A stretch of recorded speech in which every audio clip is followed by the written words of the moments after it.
It was simple, we thought.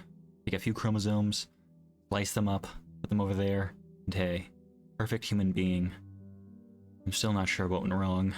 Maybe a miscalculation, misprocedure, or maybe something beyond our control. Who knows? We, a few of my psychologist colleagues and I, were intrigued by human emotion.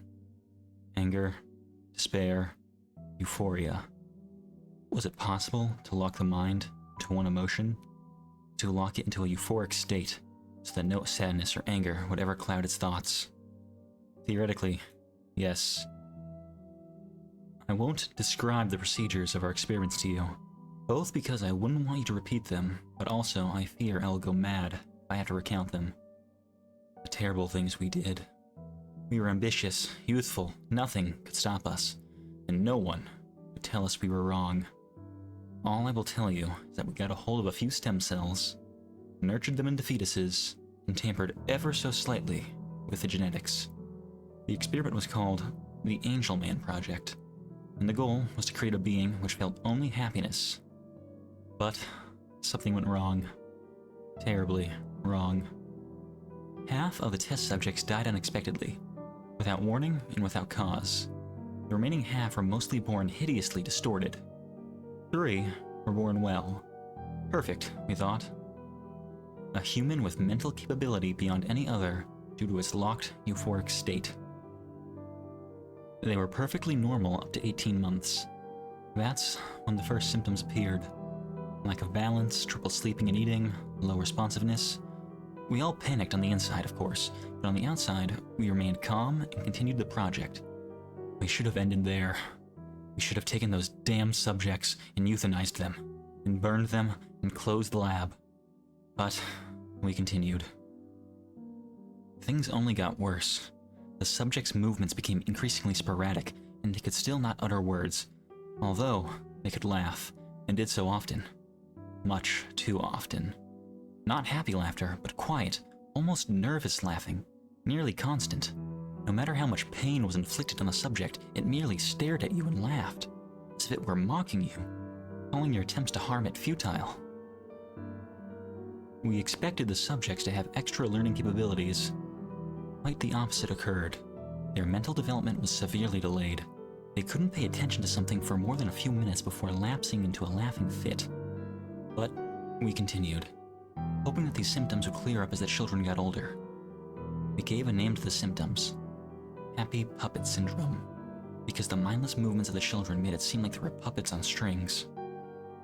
5 years into the project, we realized there was no hope. We could no longer stand the incessant laughing of these children, as if they knew something we did not, as if it was some kind of joke passed between them. To look at a child and to see it twitch sporadically and laugh excessively is a haunting thing. 2 of my colleagues had already quit because they could not stand it. Never heard from them afterwards. They are most likely dead. The children had not talked for 5 years, only laughed their damned laugh. We went in to give them breakfast, and they stared at us with their huge eyes, twitching, giggling, and saying nothing. We laid the meal in front of them and left. The meal was laced with toxins that would silently and painlessly kill the subjects. It was a painful thing to do, but it had to be done. However, it would not be that easy. As a friend of mine set a tray of food down in front of one of the boys, the laughing stopped. The boy looked up at my friend, his eyes suddenly dark, dead serious, laughing gone. They continued to stare at him and twitch for a while. My friend was in shock and would not move. My colleagues and I stood with pen and notepad ready to take notes. Suddenly, my friend fell to his knees, grasping his head and yelling furiously. He appeared to be in tremendous pain. My colleagues and I were so surprised by this, we could do nothing but sit and watch. My friend collapsed to the floor, yelling curses, jerked violently a few times, and then went limp. I held back the urge to be sick more successfully than a few of my colleagues. Something about this was not normal. A dark presence seemed to tower over us. We immediately sealed the entrance. The boy stopped, looked at the door, and laughed. He fell to the floor, twitching and rolling about, laughing insanely. 2 others did the same. After a few minutes, the fit ceased, and they stood up, still twitching, still giggling. The lights went out. I heard crashes, glass shattering, screams. The most terrifying thing of all were the haunting whispers, coupled with a quiet laughing. When the lights went back on, the subjects were gone.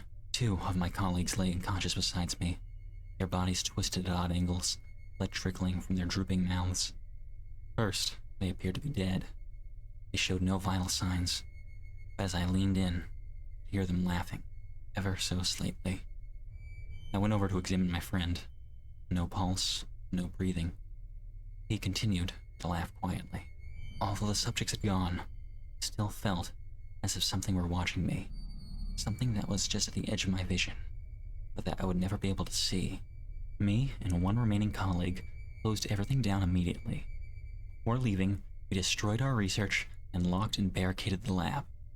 I lost communication with my colleagues. I presume they are dead. I still feel like I am watched. I still hear the laughing, the whispering, my dreams, and sometimes when I am awake. When I do, I run. I get up and leave wherever I am. I'm not able to stay in the same place for more than a few days because of this. It spread. Other children were seen with similar symptoms.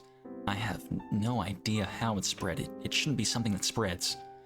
Somebody somewhere made something up about disjunction of the 15th chromosome, and that kept the people happy and in the dark, for now. The disease was coined Angel Man Syndrome. So far, the spawn are not dangerous, but I know the originals still lurk somewhere. I know they are coming for me. I know they will find me. I accept this. It is what I get for attempting to tamper with nature. I leave this letter here as a warning. They are coming for you too. They are coming for us all. If ever you hear whispering, laughing, at the edge of your hearing, run. If ever you feel as if something stands right at the edge of your sight, but you cannot look at it, run. Also, I warn you this. 1. Do not tamper with what is not yours. 2. Even angels can be demons in disguise. And 3. Do not come for me. I am as good as dead. The following manuscript was found in an abandoned and hidden laboratory discovered deep in an Alaskan forest. The laboratory consisted of an observation room and a containment room. The containment room was barricaded and locked, and the entire lab seemed to have caught fire at one point. Traces of blood were found after the containment room was breached, and a window was shattered. The exact nature of this lab is yet undiscovered.